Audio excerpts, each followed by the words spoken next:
Hey, what's up, guys? Okay, here we go. Basically, I just want to take a few minutes to say, first of all, simple fact of the matter is unions are not evil. They shouldn't be locked in jail or anything like that. The fact is, unions are simply a negotiation tool. If you believe that you can negotiate a contract with your employer better as a member of a group than you can as an individual, then it is in your best interest to organize, to become a member of a union. Now, interestingly enough, the inverse is also true. So if you believe that you can negotiate a better contract with your employer individually, then you should theoretically be allowed to opt out of the union, and you can't do that here in Canada.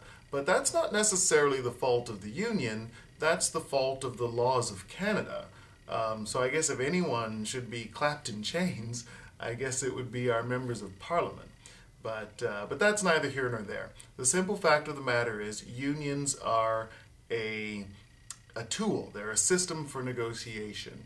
And saying that unions should be outlawed is simply like saying, you can negotiate, but you can't use the advice of an attorney. Or you can negotiate, but you can't use the word the. You know what I mean? Like, there's no reason to put unnecessary, artificial limitations on the ways in which individuals and groups can negotiate with their employers. This concept that somehow unionized companies are unprofitable, I don't believe that's correct. The empirical evidence wouldn't support that. It's hard to really explain, but the fact of the matter is the effect upon profit of labor is a function directly of the labor productivity. And you don't measure labor productivity by number of hours worked compared to the profit level of the company. You don't measure productivity by the number of hours worked compared to the cost of each hour of labor. None of that. Labor productivity is generally measured is the number of hours worked compared to the number of widgets produced. That's the central measurement for the productivity of your labor.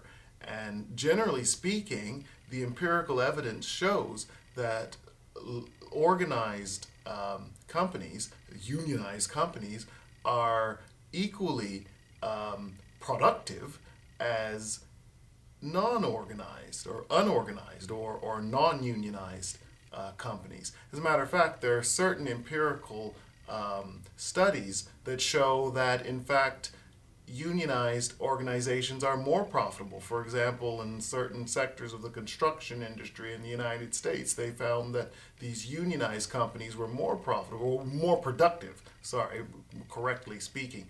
The employees were more productive. Whether or not the companies are profitable is a function of management, not necessarily labor. But the productivity is just the same for organized workforces as it is for unorganized workforces. And it kind of makes sense. A happy, well-paid employee is going to be more productive than one who's stressed out and not sure where his next meal is coming from. It's kind of simple logic. You need to equilibrate the supply and demand for your labor. And that kind of brings me to the next point that I wanted to stress. Implied that somehow unions create a social cost that non-unionized employees have to pay. Somehow the members of society who are a part of unions create a social cost that members who are not a part of unions will eventually have to pay. I just can't really wrap my head around that simply because of the theory of supply and demand. I mean, I don't want to belittle anyone, but labor is just like any other commodity. It has a supply and it has a demand.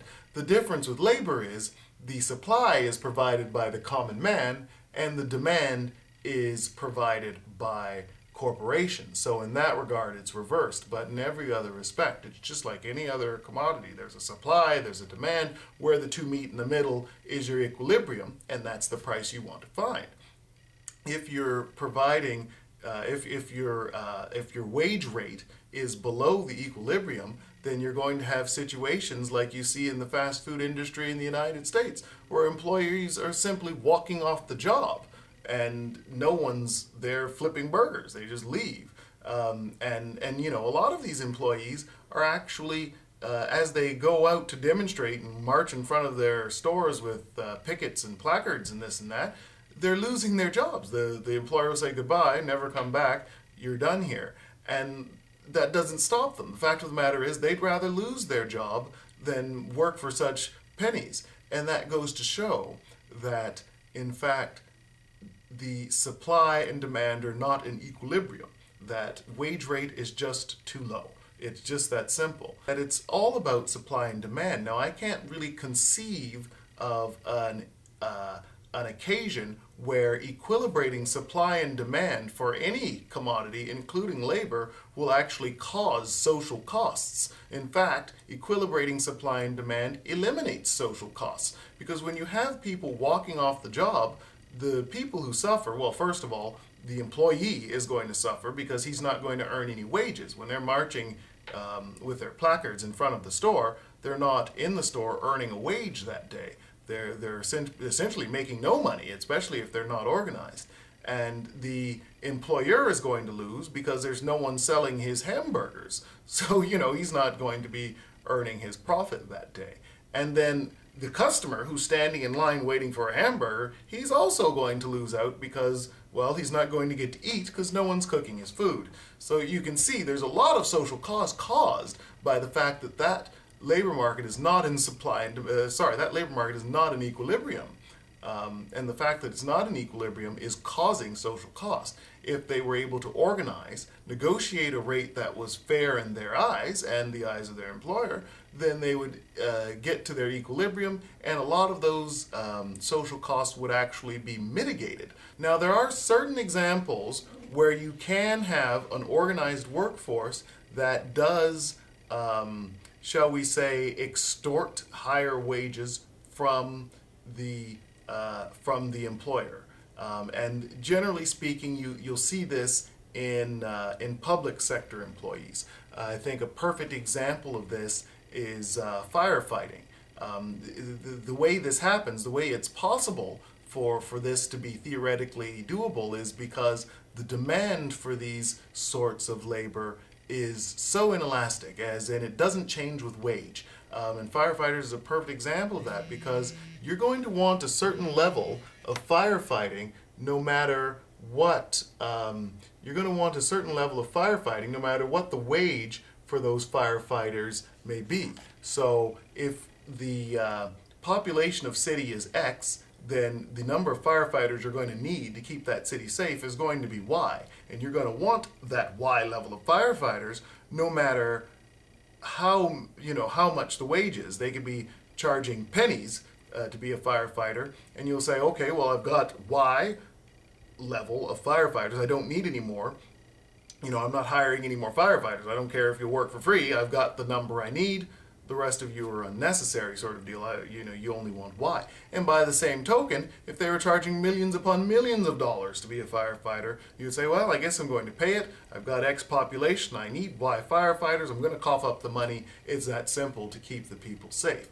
So I don't necessarily think that's such a bad thing. Let these firefighters organize and allow them to negotiate the contract that meets their equilibrium, even along that inelastic demand curve. Because if you don't, you could face some serious problems. The main issue is you can't really substitute away from a firefighter. Right now, we simply don't have the technology to build robots that can do their job. I mean, a robot will get lost in a building or not be able to find the door or something. It's the last thing you want when you're trapped in a building. At least that's the last thing I would want if I were trapped in a burning building. If I'm trapped in a burning building, I tell you, I want a fellow with a strong back, an axe in one hand and a hose in the other.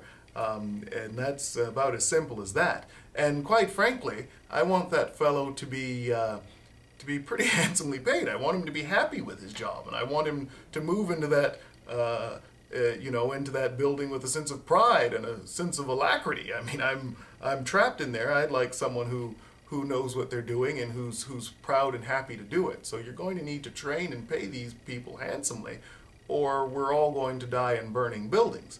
And then people say, okay, well, that's fine for firefighters and policemen and the like of that sort of thing. But everyone else, all these bureaucrats and this and that, they shouldn't be allowed to unionize, to negotiate fair wages. If you don't pay them a fair wage honestly, then you'll see, like in other countries, they start trying to get their fair wages dishonestly. And you end up with cases of corruption where to get a license to open your business, you have to grease all sorts of palms and pay all sorts of bribes and this, that, and everything else.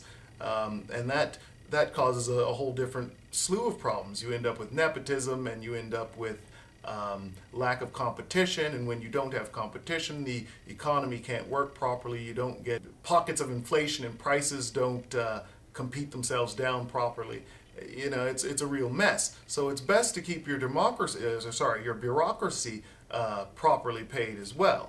So basically, this whole idea that somehow using unions to help employees find their equilibrium along the supply and the demand curves for their labor being a negative thing, the idea that that's negative is, well, it's far-fetched, and I don't think it's based in an awful lot of theoretical data, and I don't think there's a lot of empirical evidence to support it either, at least none that I've said. And I'll tell you, if you are interested in some of the, if anyone's interested, Facebook me about the, especially with regard to the productivity levels of employees, and that one interesting study about how that construction companies in the United States were proving to actually be more productive when they were organized. But I would certainly say, in the whole, I think that there seems to be a bit of a deficit in the understanding and the,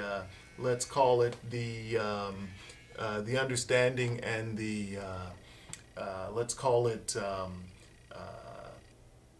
speaking for the representation of unions. Thanks so much for letting me kind of speak my piece and say a few words. If you listened, I hope you liked it, and if you didn't, well, it's no big deal. Peace!